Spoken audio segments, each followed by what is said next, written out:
gentlemen, good day and welcome to the Tata Steel Analyst Call.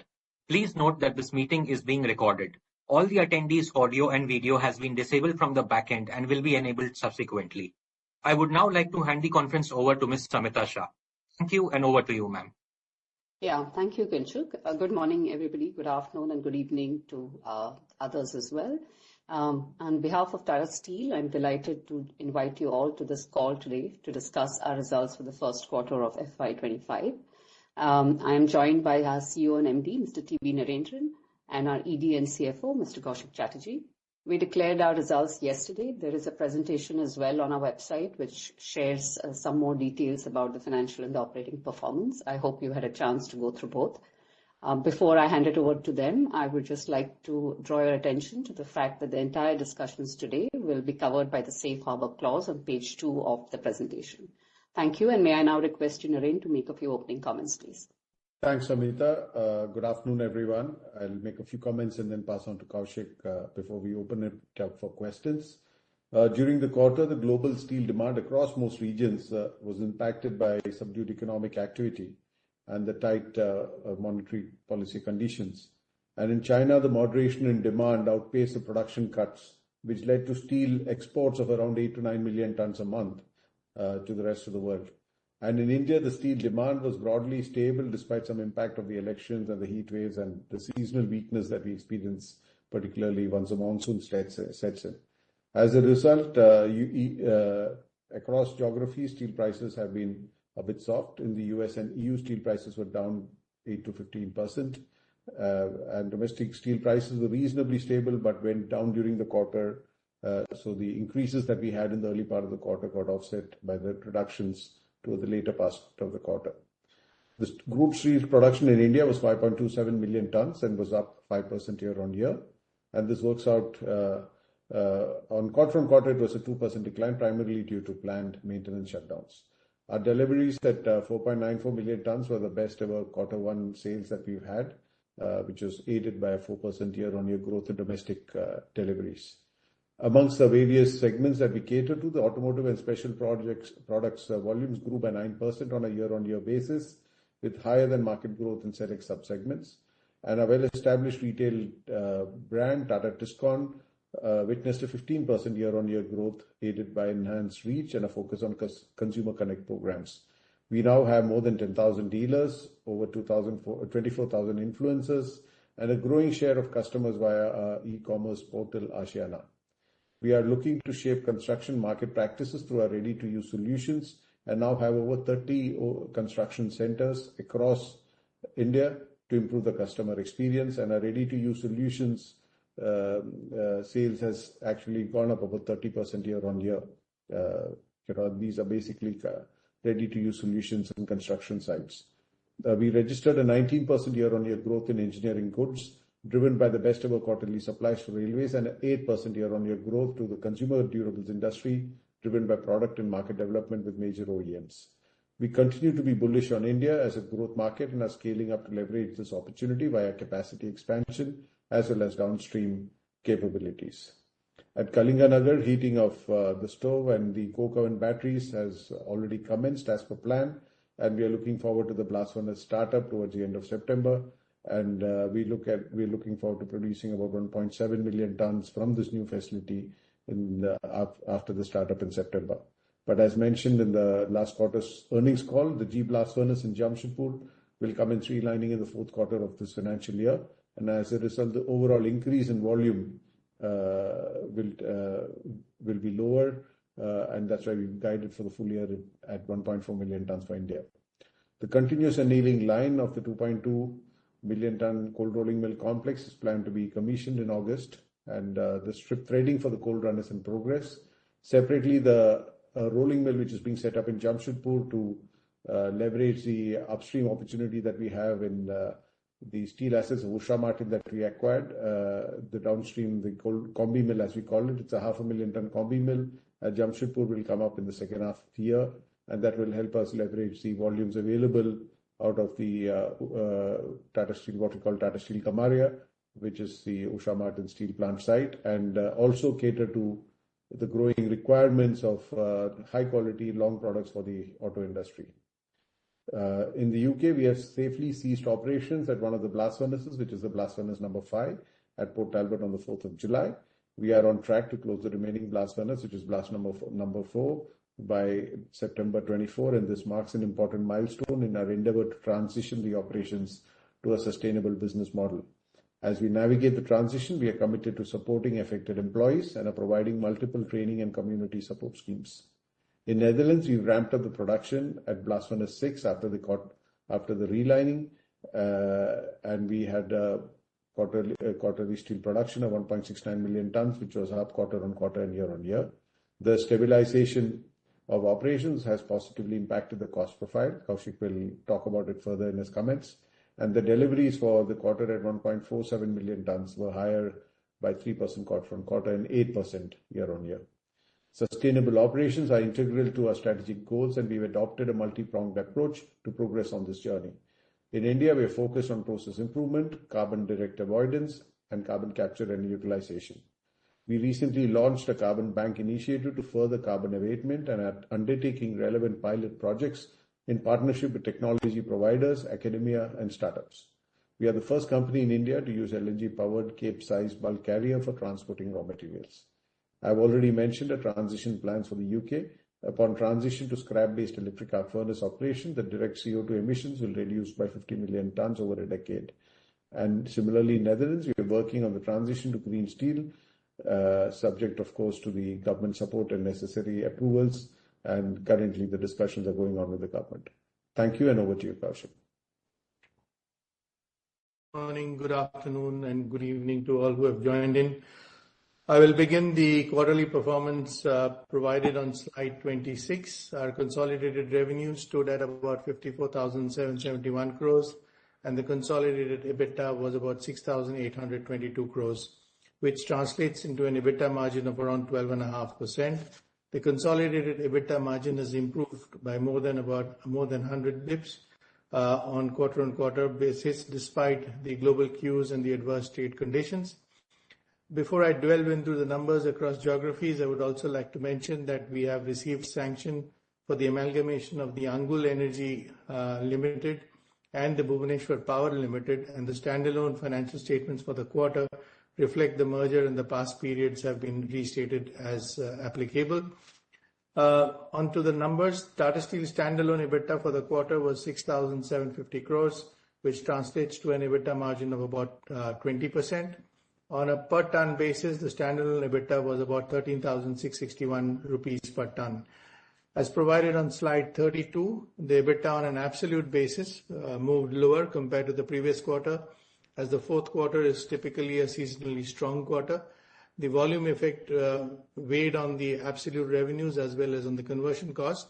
However, this was partly offset by the lower material cost, primarily because of the decline in coking coal consumption costs to the tune of about $11 per ton and the change in the inventories quarter-on-quarter.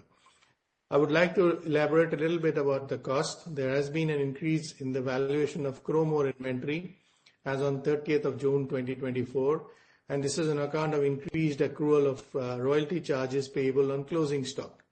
This has led to a non-cash credit of about 1,100 crores in the raw material cost line and an increase in the other expense line, which includes royalty-related expenses. So the above treatment is broadly P&L neutral. Neelachal Ispat Nigam Limited, or NINL, crude steel production was 0.25 million tons, and the EBITDA for the quarter was 279 crores. Within the 2 years of the acquisition of NINL, this has been the first time when we have got the positive PAT and are operating at the rated capacity. In Netherlands, the EBITDA has turned positive with improved liquid steel production on a quarter-on-quarter basis upon stabilization of the operation post the issue in relation to the Blast Furnace 6 relining. The EBITDA generated was 43 million pounds on first quarter compared to a loss of 27 million in the fourth quarter. The EBITDA on a per ton basis improved by about 48 pounds per ton on a quarter-on-quarter. The turnaround was primarily driven by the improvements in cost. Material cost moved lower, primarily driven by the favorable movement in inventories and the lower purchase, despite the higher raw material cost. The conversion cost also moved lower, upon decline in power and fuel and bulk gases related expenses, which improve the availability of the byproduct gases. In the UK, the EBITDA loss widened from about £34 million in the last quarter to £91 million in this quarter, and I'll explain that. The underlying performance, though, has actually improved on quarter. To elaborate this, on a reported basis, the revenue and materials have remained broadly stable, while conversion cost has increased by about £81 per ton, resulting in a corresponding decline in the EBITDA level. However, as I stated in the last earnings call, the fourth quarter earnings included credit relating to emission rights and R&D spend of prior years to the tune of about 70 million. Excluding these one-offs, the underlying movement in conversion cost was favorable by about £25 per ton, translating into an improvement in underlying EBITDA of around £24 per ton on a quarter-on-quarter basis. As Naren mentioned, we are committed to growth in India and have spent about 3,777 crores on capital expenditure during the quarter, primarily spent on the Kalinganagar expansion, as well as we've started the spend on the EAF in Ludhiana. There was working capital build-up during the quarter, primarily driven on the basis of the build-up of stocks in the UK ahead of the closure of the heavy end facilities, among other factors, including seasonality in India. We are focused on the optimizing of the working capital. The net debt stands at about 82,162 crores, and our group liquidity remains strong at about 36,460 crores, which includes about 10,799 crores of cash and cash equivalent. The closure of the heavy end assets and restructuring program at Port Talbot is progressing in a safe and controlled manner, as Naren mentioned, and this is as per plan as we previously announced. The Blast Furnace 5 at Port Talbot produced its last liquid steel on 4th of July, and one of the three casters has suspended operations. The Blast Furnace 4 will cease operations before the end of September. We remain in close discussions with the union in relation to the support for the affected employees. Based on the enhanced support package we had discussed with them, we launched the voluntary redundancy aspiration process on 11th of July, and this will close on 7th of August. After the elections in the UK, we have also resumed our conversation and discussion with the new UK government on the execution of the grant funding agreement supporting the electric arc furnace project in Port Talbot. The Labour Party is already committed to delivering the 500 million grant previously announced for Port Talbot. All parties appreciate the need to close the agreement as soon as possible. Upon closure of both the furnaces, the downstream in the UK will continue to service customers by utilizing imported slabs and hot roll coil substrate.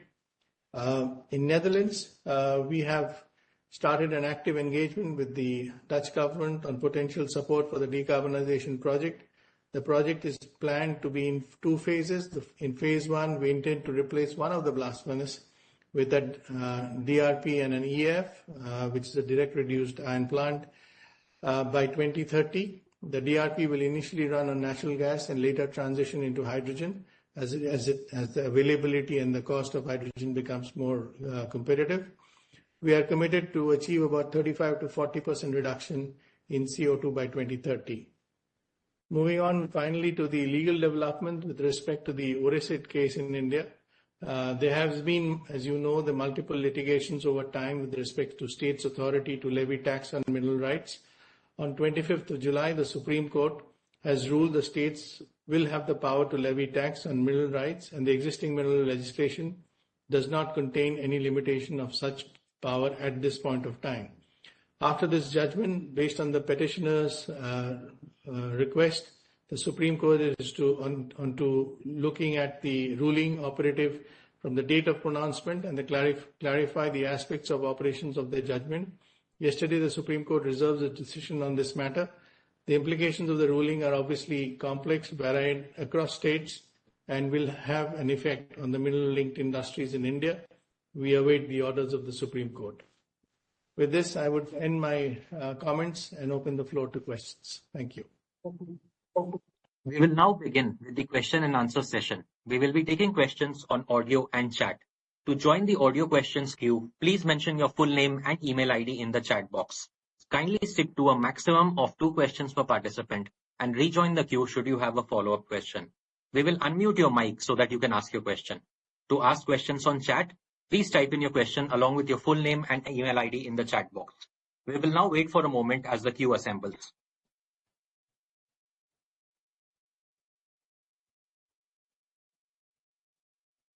The first question is from Satyadeep Jain of Ambit Capital. Satyadeep, please go ahead.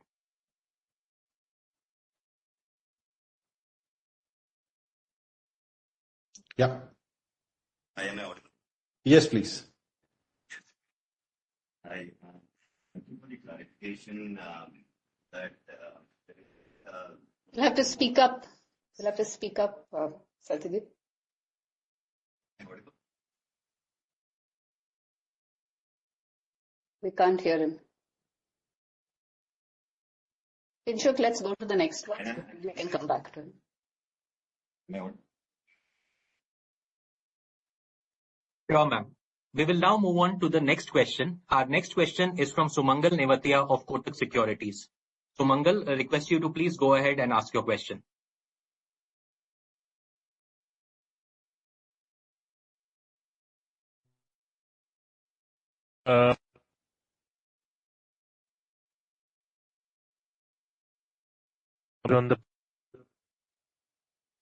If we can share some details as to how are we looking at NSRs and cost movement both across India and Netherlands. And then with respect to UK, are we looking at the last quarter as far as these losses are concerned, and do we still maintain that maybe from second half onwards we will have some sort of a break even as far as EBITDA is concerned? Yeah, that's my first question. Yeah, thanks, Sumangal. So as far as India is concerned, our guidance on net realizations for Q2 is about 1,500 rupees per ton below Q1.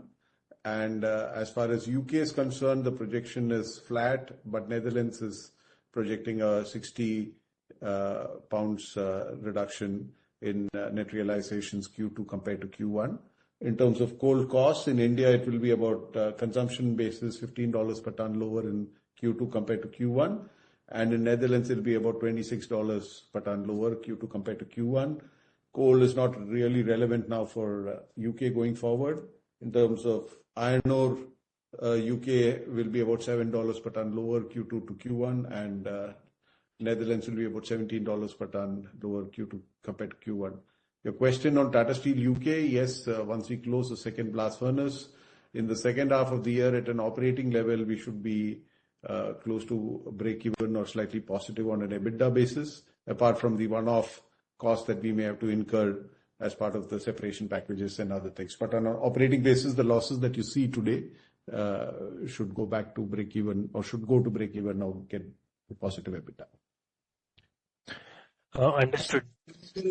On the, you said that will this be the last quarter of losses? And the answer is no. September will be the last quarter of the losses. And then as Naren mentioned, from the third quarter, we should get to close to break even. And then as the volume ramps up on the imported substrate, we should be in positive territory. Okay, so 2Q is the last quarter, right? I mean, third quarter is where we expect. Understood. And just this clarification on Netherlands, given the softness in prices and which is only partly getting offset by iron ore and coal. So do we expect spreads to be under pressure at these levels? And does the 1Q margin, what we've reported, does it have any loss any cost of relining, or everything kind of concluded in fourth quarter reported results? No, from a capex point of view, you would see some capex in Netherlands in Q1, which is more to do with the settling of the relining bills. From a margin point of view, we are basically operating at pretty much full level. If you see the volumes on production, we are almost at 6.8 million ton annualized basis, so which is much higher than what we've ever been in the past, even before the relining. So there is clearly operational improvement and stability. But yes, there is, as I indicated, there will be some margin compression in Q2 because the markets across the world are struggling with Chinese exports at pretty low prices.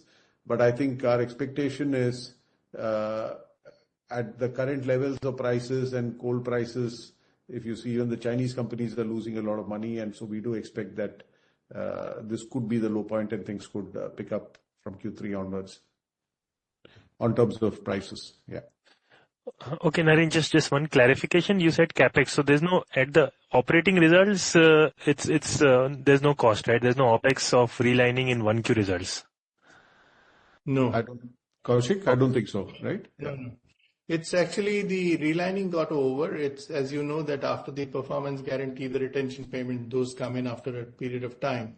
So that's there in the cash flows for this quarter as part of the capex, but not in the OPEX side. In fact, the other way around, the OPEX has actually been better than the previous quarter because the volumes have increased very significantly. Understood. That's very clear. My second question is with respect to the expansion plans. Now we are on the verge of commissioning Kalinganagar, and we've been seeing this slide of 40 million ton kind of potential since long.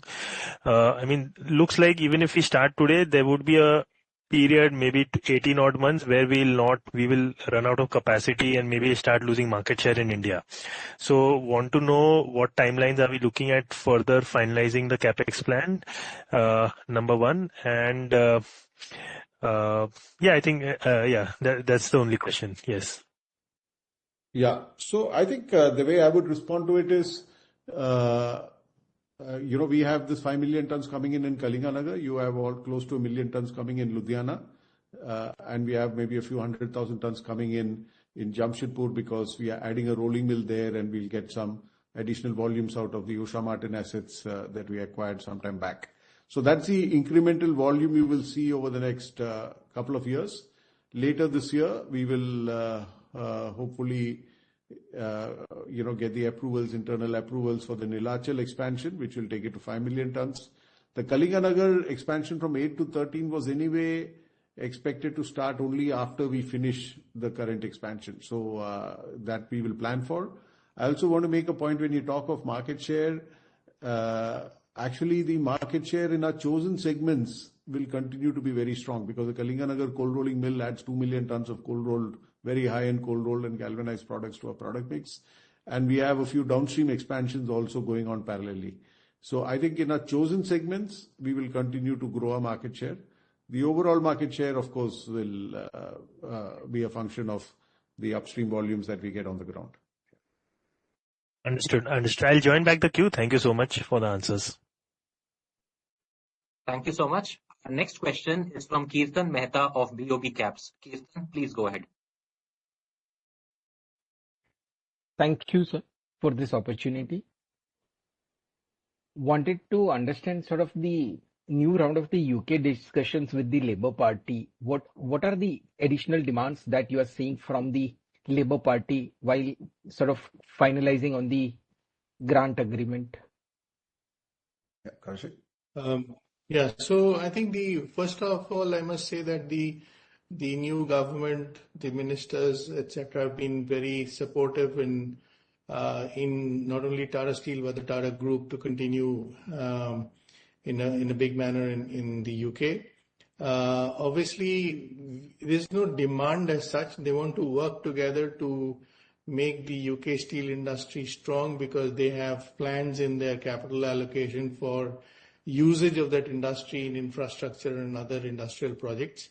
Because if you have followed the election campaign and the manifesto on the Labour Party side, it's more about renewal of UK in terms of being more industrialized and focus on manufacturing, focus on renewable energy and so on.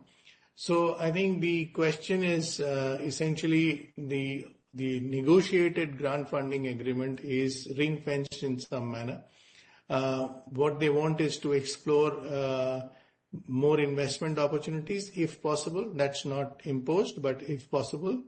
And to explore what else do we need to make the UK steel business more valuable and sustainable. So I think that's the broader context. As far as the other thing is the employee bit, which is on essentially how can we help in the training of the employees who are moving out of Port Talbot to make them more employable. As you know, there is a transition board that has been formed under the previous government. That transition board is funded by about £80 million by the UK government and £20 million by us.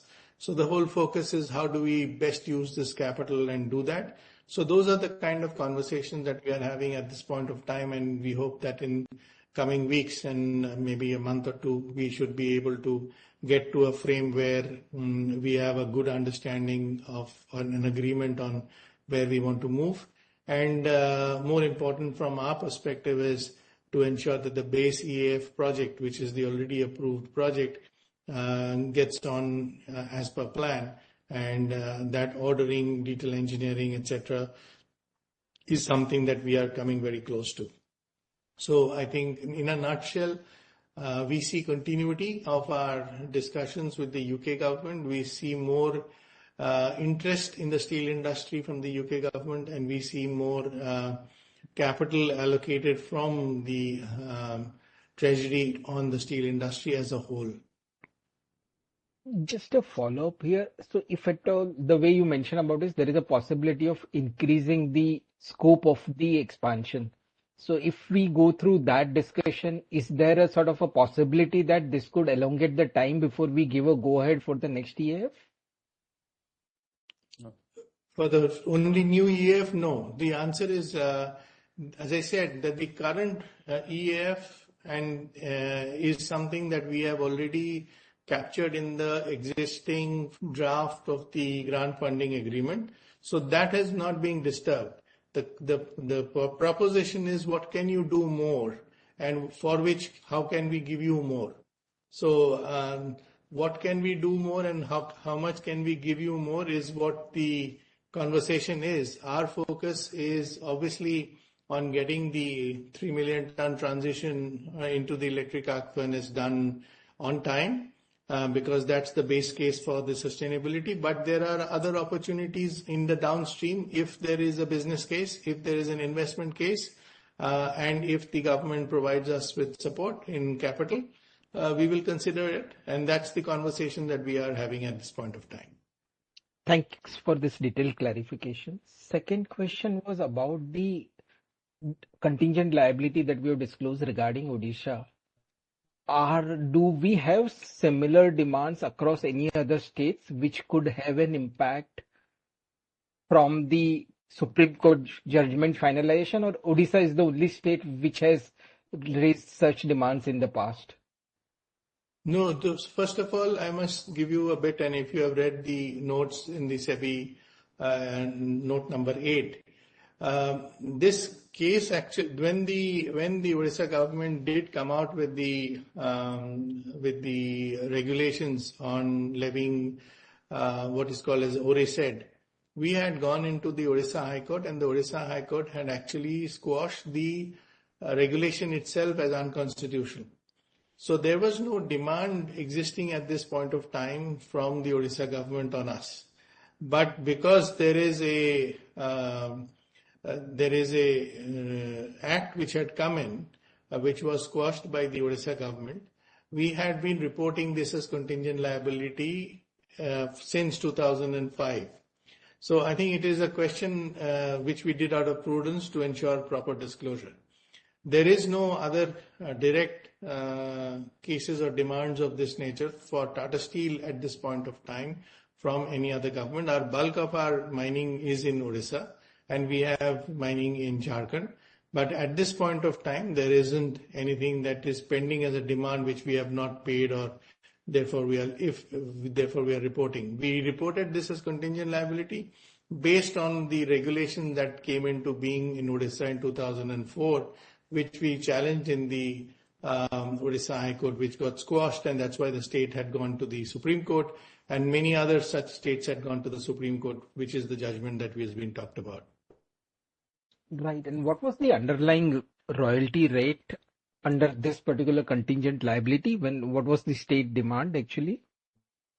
Again, there is no state demand. What was basically formulated is based on the last 2 years' production and based on the IBM price on the first day of the year there was a calculation given of about 15% or so. So that was the basis of the calculation that was given at the time in that act, which got squashed under the Odisha High Court order. Thanks for this clear clarification. If I may squeeze in one more, could you update us on the cold rolling mill in terms of the operation levels, profitability levels, at what stage ramp up we are in, and what's remaining? We understood about the continuous annealing line that you just disclosed. Yeah, the cold rolling mill has been operating since last year. It's been ramping up quite well. It produces what is called full hards cold roll product till the annealing line comes in. The annealing line is coming in August. Then we'll have the anneal product available, and the galvanizing line will come in towards the end of this financial year, and that will give us a galvanized product. So the cold rolling mill in its entirety is best to assess after we have all the downstream facilities, because it is going to be really a state-of-the-art mill which will be able to cater to the high tensile grades which the automotive industry requires now, and also the high-end galvanized steel that the automotive industry requires now. So that's where it is. So not able to give you the profitability just yet, because not only are the volumes ramping up, the quality is also just about ramping up. Production run rate, if possible? I think we are currently maybe at about 50,000-60,000 tons a month. You will not see it simply because that means you will sell less HR and more full hard CR. So it's not a top line addition. It is value addition. Let me put it that. You will see less 40,000-50,000 tons HR and more CR. Yeah. Thank you for commenting. Thanks. Thank you, sir. Before we take the next question, I would like to inform the participants to please limit your audio questions to 2 per participant. Should you have a follow-up question, you are requested to rejoin the queue or post it in the chat box. The next question is from Amit Dixit of ICICI Securities. Amit, request you to please go ahead. Good afternoon, everyone. Am I audible? Yes, we are able to hear you. If you can speak a bit louder. Great. Okay. So I have a couple of questions. The first one is on a very broad macro sense. If we look at it, while domestic consumption is growing, there are instances of imports also surging. On the other hand, there is now after the Supreme Court judgment, technically state governments can levy any sort of cess they want. So I just wanted to understand from an industry perspective, which is growing, there is nothing being done to curb imports. At the same time, states are coming up, states technically have got freedom to levy any kind of duty. So what we are thinking about, how we are looking at it, being someone who is quite, you would say, integrated, aren't we at a technical disadvantage here? What are the thought process? How are we working with the government? Just wanted to get your thought process around that. I think it's a very valid point, and that's precisely the point you are making with the government. It would be very ironical if India, with all the iron ore that it has, firstly overtaxes the iron ore and negates the competitiveness that we as a country should have right at the raw material stage. Okay, so I think that is one thing, and we are, as it is from a effective royalty rate and tax rate point of view, one of the highest taxed countries in the world as far as mining is concerned. Compared to Brazil, Australia, and the other geologically rich countries, we are already taxed among the highest. So that is one point. And I think if we do that, there is less and less incentive or less and less room to make investments to value add on that iron ore or coal or bauxite or whatever else. Right? So I think that is one point. The second point which we are telling the government is most of these minerals are in the poorest states in the country. Yes, they need tax revenues, but they also need jobs. And if you need jobs, then you need investments. If you need investments, there needs to be a business case where the industry makes money and can use that money to invest in new capacities or whatever. Third point is when you look at private sector investment in India, the steel industry is one of the leading sectors. It's not just Tata Steel. All our peers have also announced significant capex. So, you have a good story there on private sector capex. And if all this keeps going up, obviously, that's a matter of concern. The fourth point you talked on imports is also a very important point. because oftentimes we say China is competitive. China is not competitive. They lose money at these prices. So it's not that they are making money at these prices, in which case you can call them competitive. It's predatory pricing, which is again detrimental to the future of the industry in India. And this point has been made with the government as Indian Steel Association. And we are hoping that there will be some action, because the rest of the world is moving fast on this. So whether you look at the US, you look at EU, you look at many other countries, because China exporting 100 million tons a year is not something the world can live with. China selling steel at less than $500 when coking coal prices are $220 to $230 defies the logic. And the last time China sold at these prices was during COVID. So we are seeing some circumstances where, like you said, import pressures are there and domestic cost pressures are also there, which is not good for the long-term health of the industry. So it's a very valid point. We are representing to the government at the states and the centers, and let's hope that we come to a good long-term solution. And on the similar line, just one clarification, what Kaushik mentioned, that there are no demands from state as such. Now, the retrospective or prospective application of this new judgment doesn't really matter. The thing is that, is there a possibility at this point in time, what you see, that, states might just, go ahead and levy something? Is there something in the pipeline? Is there something that they have been making demands in the recent past that we might see our costs getting escalated? Retrospective, of course, doesn't matter. I'm not talking about that 17,000 odd crores liability. All I'm talking about, going ahead, how will our cost increase in the present regime of things? So I think, yes, the states have that prerogative, and that's what has been now said. Again, the question is, I think the question for the government, both at the center and state, is what they want to do. At the center, it's all about what are the laws which need to be amended? How do you address this issue? Can you offset some of this? Because I think the larger point being made is a lot of these costs will pass through, particularly when you look at coal, which is today the biggest product being mined, and the power sector is the one which consumes it.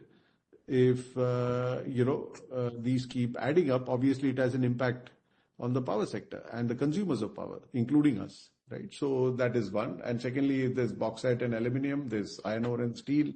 So I think this is a larger issue. I think the government is seized with it, and obviously it impacts the cost of doing business, which is very clear. So let's wait and see how the next few weeks transpires in terms of what states are doing what. Kaushik, you want to add? Yeah, so I just wanted to add that, Amit, that all that the courts have said, the bench has said that as per the current MMDR is concerned, we don't see a limitation. So if that limitation comes in terms of an equitable distribution of the cess between the state and the center, then obviously that's the point Naren mentioned, that the center is seized of the issue on a much more wider issue. And that's the point that has to be addressed in due course of time, because the limitation is essentially a cap, etc., which needs to be put in. So we'll see whether there is an amendment that comes in due course of time, and that's the point which will de-risk this into an issue, because the same iron ore can therefore get priced differently in different states. That's not going to help either, or a coal, or for that matter, any minerals, because every state is acting different, and that kind of defeats the federal structure. And that's how the MMDR actually said that the center sets the policy, states collect the money or get the money.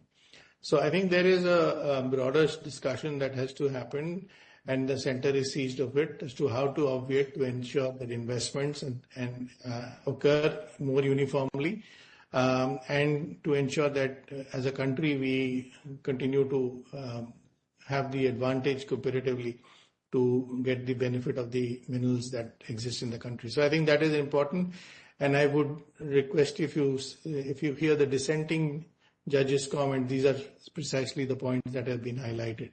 So I'm sure that there will be administrative and executive stepping in after the judiciary clears the period of application of the cess.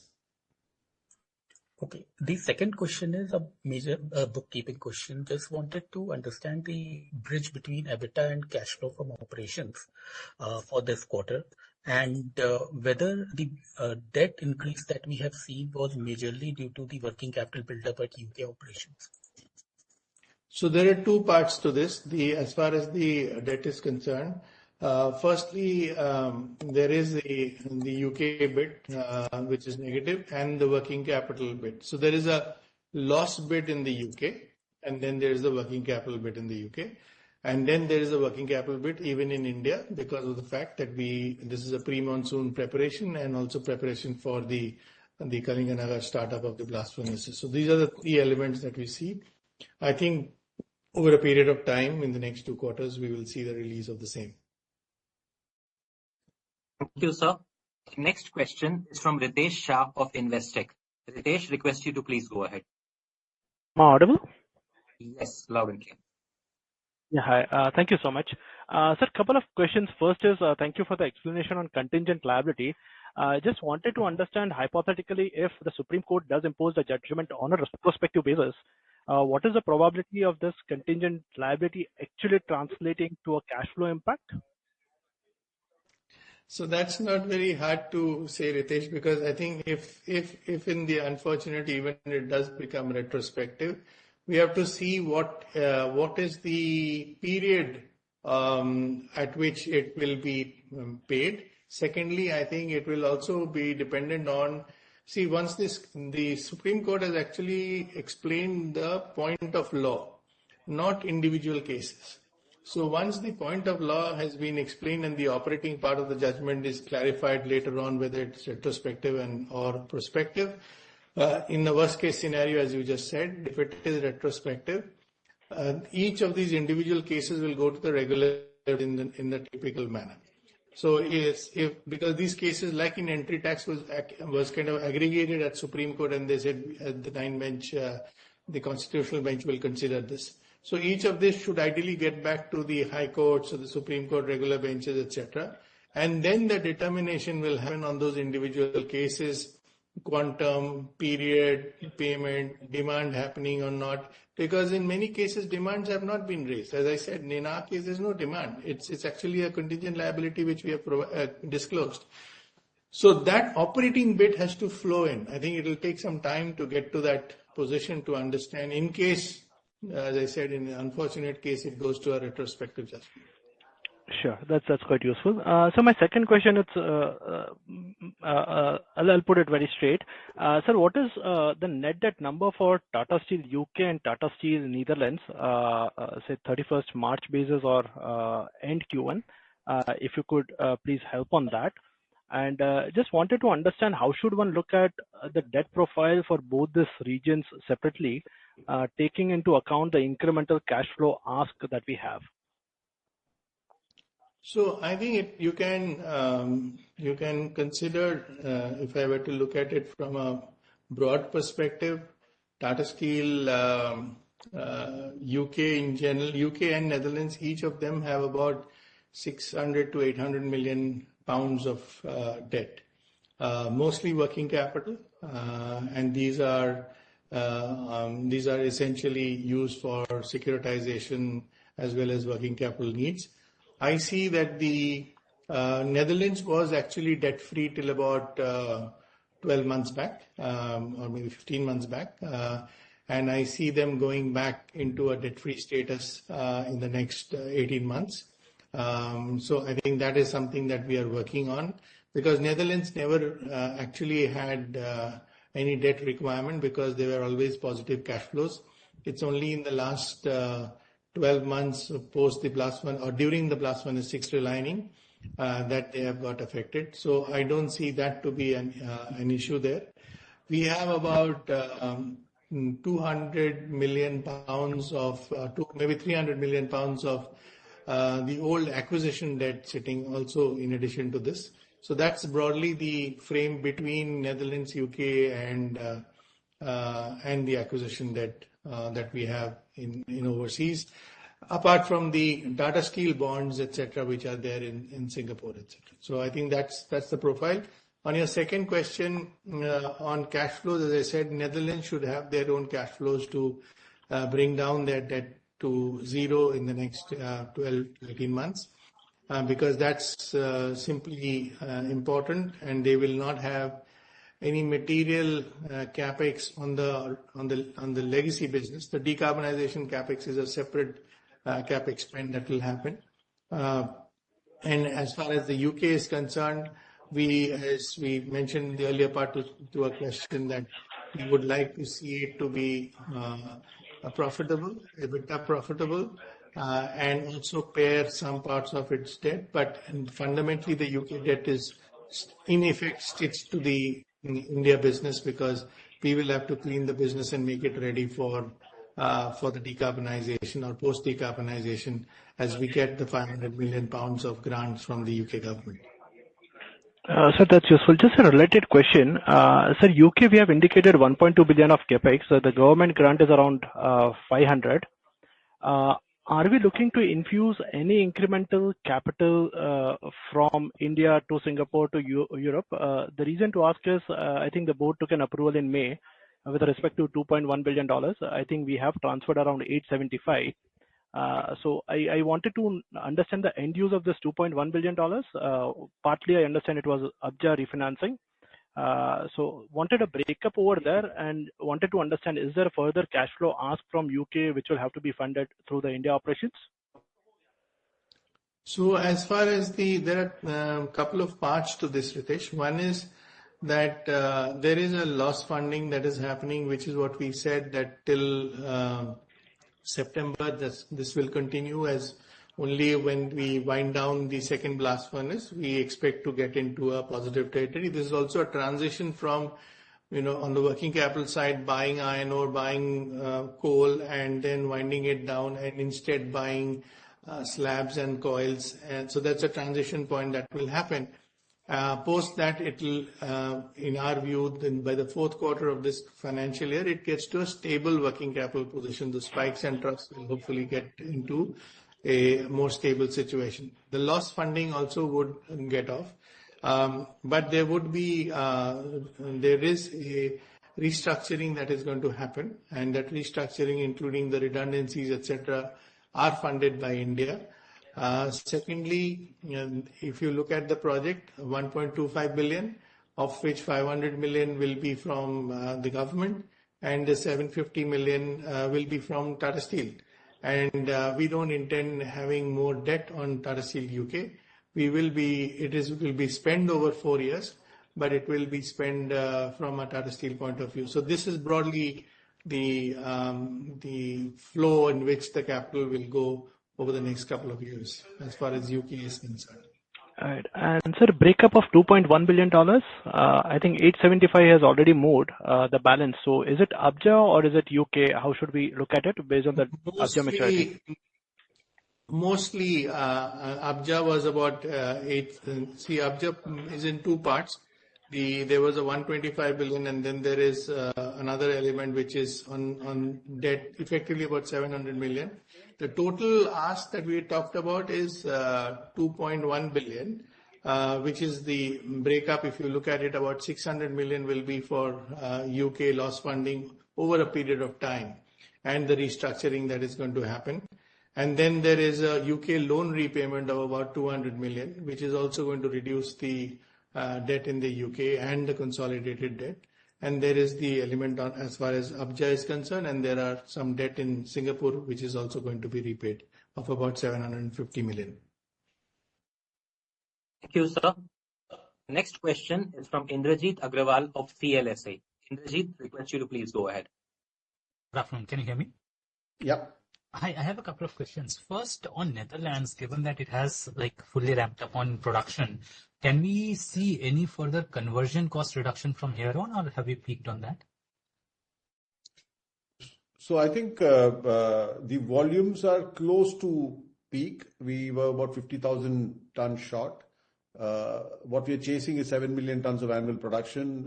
We have not been at that level for the last 4 or 5 years. So we are at 6.8 million rate for Q1. So if you get to that, that will certainly lead to a conversion cost reduction clearly compared to the last 2 years. Because the last 2 years, one is we had lower volumes, as you saw, higher costs because of the cold rolling mill upgrade and the BF6 upgrade. We were using a lot of high cost slabs, which we had produced earlier when the coal prices were high. And you had record high prices of electricity and gas thanks to the Ukraine situation. So many of those things have corrected. Some of it you're seeing, but you'll see that happening. So I think we have now reached the lower levels of electricity and gas prices and CO2 prices also, which had gone to about 80, 85 euros, are now around 60, 65 euros. So you will see all that. So I would think by Q3 or Q4, you will see a more stable cost. I mean, it will trend down. There are also many initiatives that we are taking over the next 2-3 years to further bring down costs. So I would expect that on an ongoing basis at these production levels, you will start seeing the costs reflecting some of these initiatives and the stability of operations. Of course, the bottom line will also depend on the spreads, and that's where the spread compression is also there, which hence sometimes negates some of the cost takeouts that we've been doing.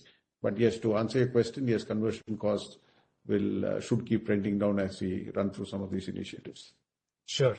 Thank you. Now, my second question is, given that we have better visibility on KPO2 commissioning, any kind of volume expectation that we can see in FY26 from KPO2, or too soon to come? FY26 should be close to a full year. I think that's what we see in terms of once the blast furnace stabilizes, the steel mill shop also would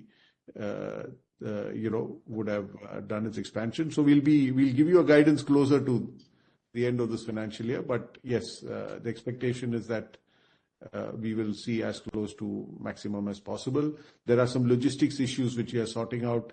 Those are some of the constraints that we want to deal with over the next 6 months. Just now, that's not the bottleneck, but as we ramp up, that could be a bottleneck, and those are the problems we have to solve in the next 6 months. Sure. Lastly, can you give me the capex and working capital build-up number for the quarter? Capex was, as I mentioned, capex was about 3,700 crores, 3,770 crores. I think that is the capex number that I had mentioned during my comments. As far as working capital is concerned, I think it was about net working capital number. Give me a second. About 5,000 crores, 5,300. Yeah, 5,600 crores, 5,400 crores, which had a large proportion in basically in India and in the UK. Sure. That's all from my side. Thank you so much. It's from Satyadeep Jain of Ambit Capital. Satyadeep, please go ahead. Am I audible? Yep. Yes. Hi, thank you. Couple of questions. One on the contingent liability. I just wanted to clarify, you mentioned then when you're reporting contingent liability, it is based on an assumption of 15% tax in addition to 15% royalty, 15% additional tax on whatever iron ore value you're mining from that state. Is that correct? It's in the production. Average of last 2 years production at the IBM prices, and then take the... Is there would be something for chrome ore and other maybe dolomite, other minerals also? Is that? Yes. Anything in Orissa is what is disclosed there. And there's a small amount in Jharkhand, which because Jharkhand at that time had not notified their act, though they had passed it, but it was, if you're not notified, it's not an act. Orissa had notified, but the Orissa High Court had squashed it down. So that's the basis on which we have done the calculation. And this calculation is not, I mean, every quarter it changes because we have been over the last, 20 years now, have been doing this revision to disclose. So if you look at our annual reports for the last 20 years, you will see this number going up. So that is, you're saying the liability of building for chrome ore and other minerals is also 15% based on 15% royalty, same royalty rate for all the minerals. Yeah, they have not distinguished between between different minerals. It's the same rate.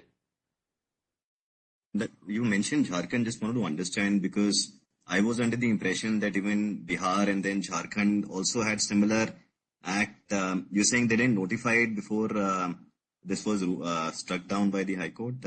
Satyadeep, I think this will become a big conversation. If you look at this issue, there are states where the act has been passed and, depending on petitioners, have been squashed. There have been states in which the act has been passed and not notified. There have been states in which the acts have been passed, notified, and states have been collecting.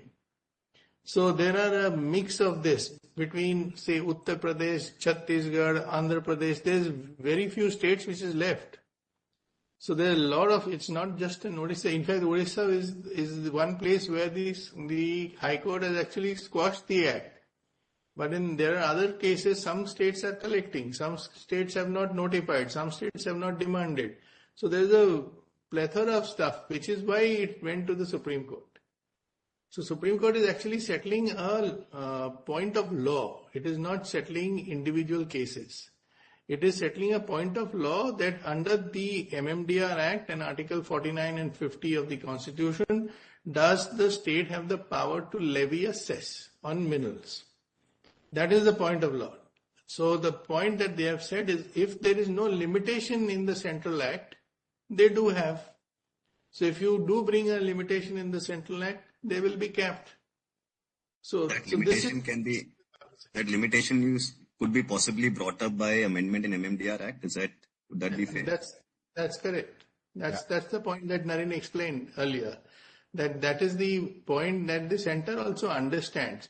And mind you, a ton of coal or a ton of iron ore in this current contract can be different in different states. So it will have different cost of based on the royalty that each state in their best understanding imposes.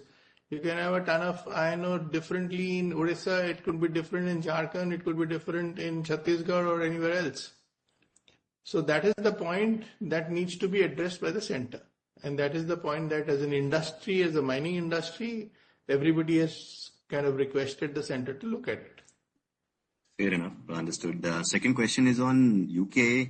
I think in the earlier remarks you mentioned that you're looking at maybe considering the government is considering a wider scope, possibly looking at downstream. So just wanted to understand, is there also a discussion around DRI plus EAF? And when you look at downstream, what exactly does it mean? And how would you evaluate all these proposals? Even if, let's say, the capital intensity increases, if they give you the same grant of 40%, would you go ahead? How would you evaluate these proposals is what I try to understand. So effectively, if you look at it, so first of all, they have not said prescribed what you need to have. So they basically want to say that the steel industry in the UK, which is been neglected for a long period of time, we want to ensure that without investment, no steel industry can revive. And how do you become the best in class in terms of competitive ability? And therefore, what investments are required to service the requirements of the industry and the consumers of that steel, whether it is downstream, automotive, construction, engineering, etc. So that's an open discussion that we're happening, including DRI as a case in point. But in DRI for us, because our primary investment case has been drawn due to the availability or the surplus amount of scrap that UK produces, and the UK is one of the largest seller or exporter of scrap at about 8-10 million tons a year. How do we tap that for domestic value addition? And that actually resonated in the investment case. So DRI, we will require virgin iron, but the proportion is much less and it may not have the ability to make the full business case, may or may not. So we are actually, unless we become a merchant DRI player and use some for captive and outside. So what we said essentially is that, look, there are many options in DRI or in downstream, but those are, first of all, to be taken separate to the base investment proposal on which the government and us have agreed upon in September 23. That needs to proceed accordingly. If you are saying I have more money to give you as grant, and if you can put in something else. We said that we will take the opportunity, do an investment case and see what kind of investments make sense to, or makes investment, the business case, and I'll come back to you. We'll come back to you, and then you can decide whether you can give it or not. And linked to that, you also have to understand, it is public taxpayers' money, that what kind of employment potential is there for each of these investments. So if all these converge together, there will be something. But we have said, and the government completely understand, that we need to implement the existing EAF project on time, on cost, and ensure that we get the facilities in terms of planning permission, etc. done, so that we can implement. So that is being the base understanding, and there is no change in that.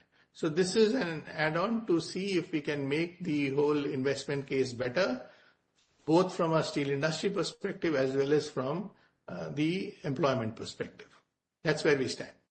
Okay, so I just want to understand from some economics of the transition tied to this. When you look at, from what I understood, for a 3 million ton conversion, when you bringing slab and converting it to HRC, for that kind of configuration, I thought maybe 1,000 employees is enough, but you would have 5,000 employees. Is that fair, the number that I mentioned? And when you look at the slab that you're going to get, does Tata Steel India, is there a benchmark? Are you already exporting slab in the markets, and would UK buy slab at the same price? How would that pricing for slab import for UK work out? So I think to your first question, the 1,000 and 5,000, as far as if it was only converting slabs to hot strip mill, that's not the answer. We have a significant amount of downstream. We have, if in the UK, we have color coated, we have automotive lines, we have packaging lines. So we have a significant amount of downstream. We have cold rolling mills. So that is the reason why you see a higher number than 1,000. If it was only a hot strip mill in Port Talbot, which is bringing in the slabs, converting it and producing hot roll coil, your number is more, in fact, your number will be higher than what we would need. So that's not the point. But because we have a significant amount of downstream and well-established downstream for a long period of time with long-term customers linked to it. On your point on the transfer price, it is based on the regular transfer pricing that will happen on a market basis. And that passes muster through the transfer pricing regulations, both from a tax point of view as well as from commercial point of view. So it is priced out of HR, and that's how it works internationally also when slabs are sold. And that's the model that we will have. So there is we look at both system as well as individually, and that's how it should make money. And the timing, just to add to what Kaushik said, the timing is ideal for us because the Kalinganagar upstream with the hot metal and the steel mill shop will be able to produce 8 million tons, but the hot strip mill in Kalinganagar is a 6.5 million ton hot strip mill. So we are slab surplus till we add something else in Kalinganagar, and those slabs can be sent to the UK as we build during the interim while we build the EAF there. So that works out well for us. So out of the 3 million tons of requirement, close to it, about 1.5 million tons is going from India, and 1 million tons close to that is coming from Netherlands, and the rest we are buying from the merchant market, both slabs and hot rolled coils. Thank you so much and wish you all the best.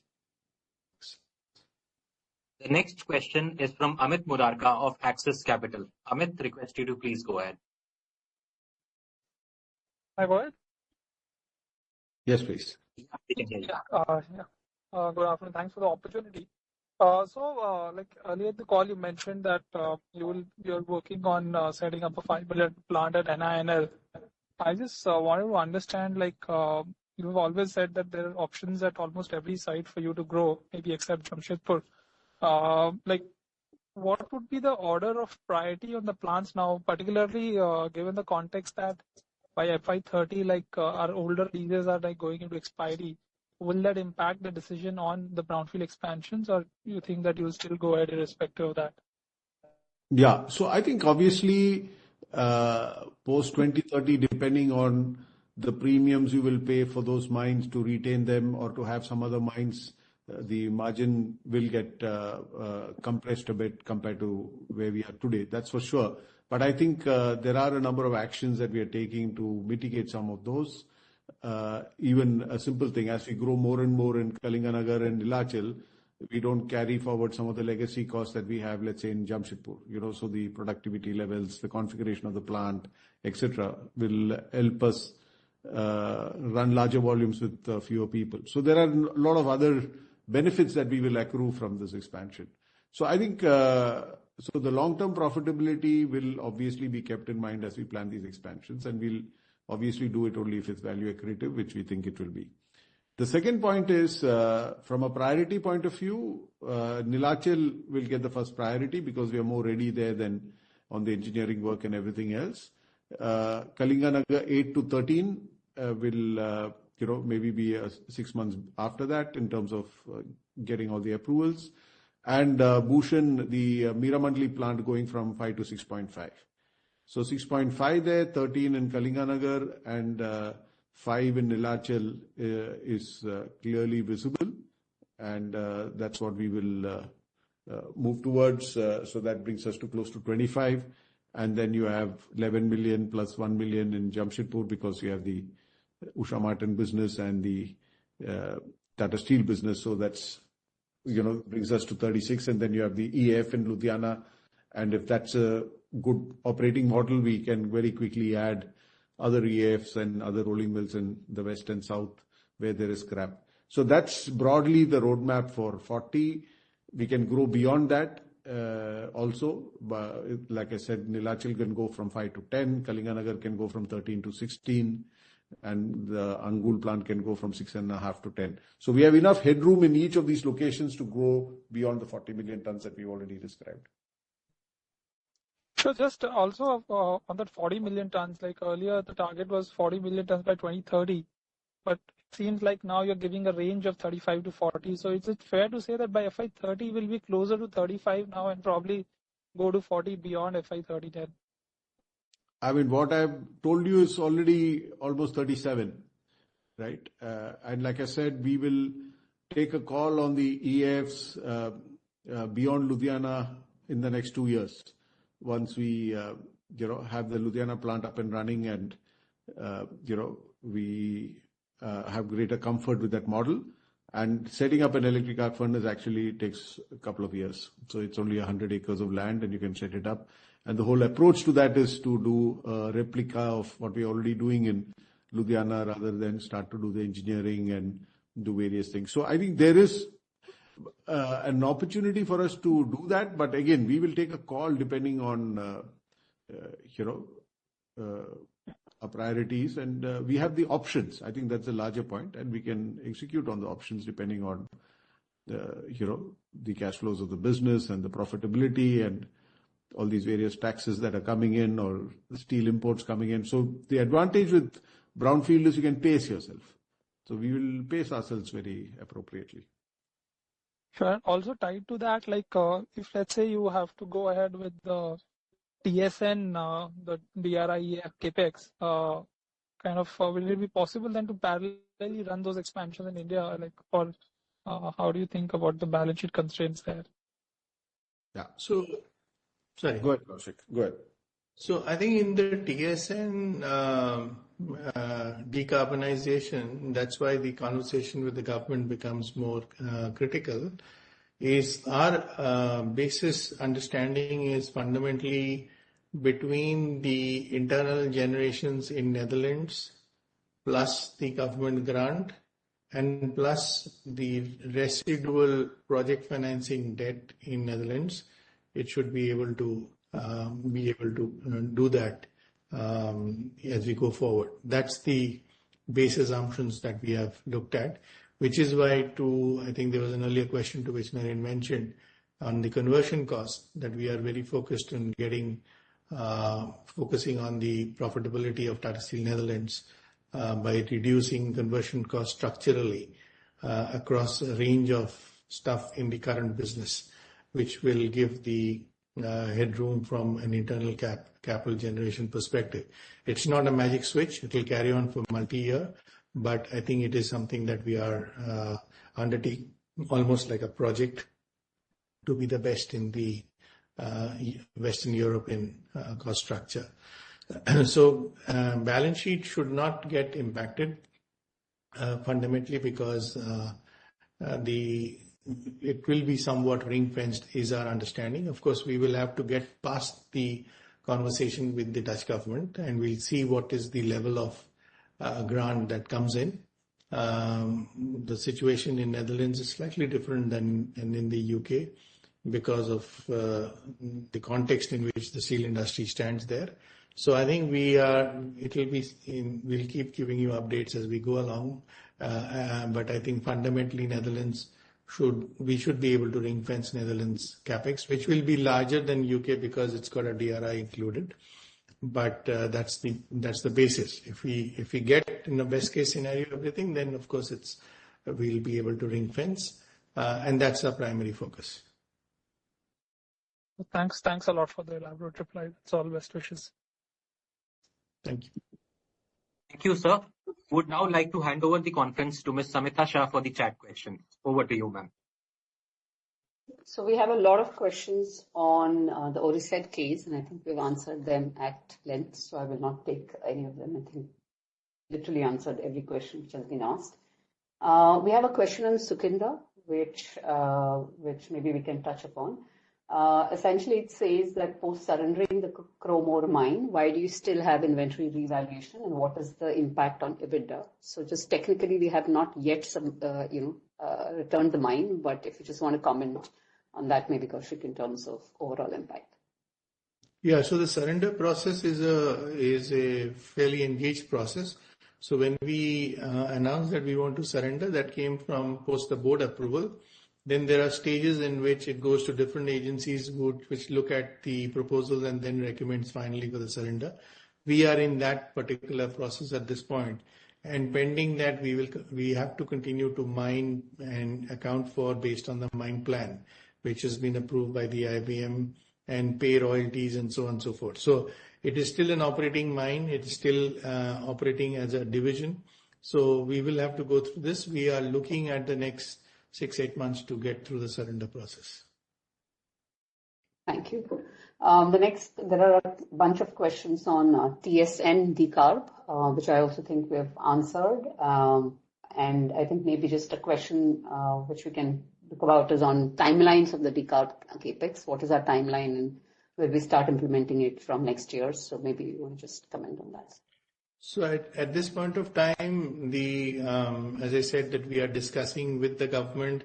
I think by the next 6 months, we should have a definitive term sheet in place, 6 to 8 months before the end of this financial year, if the discussions go right. So then after that, obviously, in both the UK and Netherlands, and also in India in some ways, what is called as a planning permission is called almost like an EC, environment clearance in India. So there is a planning permission period, which is a long lead item. We will obviously have to get into what we call as the detail engineering process to understand and fix the capex numbers and the timeline. But the end is known that it has to be done before 2030, because 2030 the emission norms reduction kick in.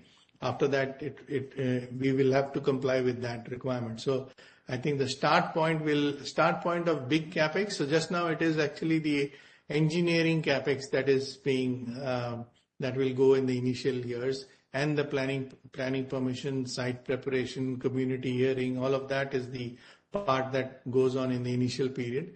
And in parallel, the technologies is finalized, the detail engineering, the technology suppliers agreement, even the other infrastructure requirements, whether it is power, etc., those kind of stuff gets in place. And then the spend. So on the TSN decarb, I think is about a year behind Tata Steel UK decarb project. So we will see the UK decarb project more starting to spend serious money in about 12 months later, because June is when next year is when we will get the accelerated planning permission, and then the construction period starts. I think as far as Netherlands is concerned, it's about a year later. So I think that is how I would put it. Thank you. There are some questions on importing slabs or coils into the UK, and does that attract any tariff, and how does that actually affect the entire operation? So I think good question. I think there are quotas that are in place for imports on hot roll coil, not on slabs. We have a mix of slabs and hot roll coil. So we have been working with the Trade Regulatory Authority to take out those quotas, and these quotas are going to get suspended. And we have been requesting for a bespoke arrangement on trade arrangement so that we can give it now. Without any tariff implications. So the whole idea is, and the government has been receptive, the regulatory authorities have been receptive only because of the fact that we are the only flat product producer of steel in the UK. So there is no other competition which gets affected because of the way in which the tariffs are placed. But the tariff will be structured in a manner which facilitates the import of slabs into the UK. Thank you. There are some questions in terms of the funding. So there is a question that your dollar bond outstanding 2028. Do you have any plans to take it up earlier, etc.? And a related question about all the equity injections which are happening in the various subsidiaries. How is that being funded? So I think one of the principles, as far as dollar bonds is concerned, I think we will run till course. There is buying back dollars. The bonds are more costlier and more complex. But as far as the second question is concerned, one of our whole orientation has been to ensure that from a broader capital structure efficiency purposes, the debt is better served on the India balance sheet than on anywhere overseas. So that's a broader theme. And if you have been tracking our deleveraging over the last 4 years or so, you will find that that's happening, and that's important because we've been paying significant amount of tax in India. So I think we just need to kind of rebalance it and use the flow in an efficient manner so that we can optimize on the cash flows across Tata Steel consolidated financials. Thank you. There's a question on our LNG-powered trucks and logistics systems. Could you elaborate any more plans and what is the plan with regards to this? I think we continue to take initiatives to make sure supply chain is greener. Already in Netherlands, there are initiatives around delivering with greener trucks to customers who want that service. In India, we've been moving cargoes on ship and on road using greener options than we have today. So that's an initiative which will continue to be taken across Tata Steel sites because we move a lot of material around. So if you're moving about 32 million tons of steel, we are moving typically about 90 million tons of various inputs. So there's a lot of opportunity when you look at it from a scope 3 kind of carbon footprint point of view. So I think those are initiatives which will continue. Of course, as you know, long distance movement of cargo on trucks is still a challenge. And the commercial vehicle industry globally needs to come out with solutions. I think short distance, it's easy to electrify and use options, but long distance, there's still an issue. Yeah. Thank you. There's a question on the Ludhiana project. What is the timeline for completion and ramp up to full capacity? So the board approved timeline is 2 years from March of 24, that is March of 26. But we are hopeful to have the plant up and running well before that. But we'll give you a more specific guidance for next year. And it shouldn't take long to ramp up. It's an electric arc furnace with a rolling mill. It's a state-of-the-art plant. So once we start some of these, it's not like starting up a blast furnace or something else. So it would be much simpler to start up and ramp up to full capacity. So, of course, the volume impact will largely come not in FY26, but maybe in FY27, because that's when the plant would be ramped up. Thank you. And the last question which we will take is on NINL. There is a resolution to fund 6,000 crores. What is this for? So this is actually not a new funding. This is when we acquired NINL, we had Tata Steel long products in between. So therefore, we had to move through Tata Steel long products, some part and some part directly, because in Tata Steel long products, we used to hold almost 74%, so we couldn't equitize the company at that point of time to do this acquisition. So we had this NCPRS. Then once the Tata Steel long products got merged with Tata Steel, then we are holding it directly. Now there is an opportunity to equitize it and ensure that the NCPRS is not in between, because when you see the standalone numbers of NINL, sometimes based on the yield to maturity basis, you have to accrue the interest on standalone. So I think it just was inefficient from that perspective. So on a net basis, it's basically a conversion of the NCPRS into equity, if you look at it in substance. Thank you. With that, I think we've answered all the questions. Thank you very much, all our viewers, for joining us. We look forward to connecting with you again next quarter. Thank you and bye. Thank you. Thank you very much.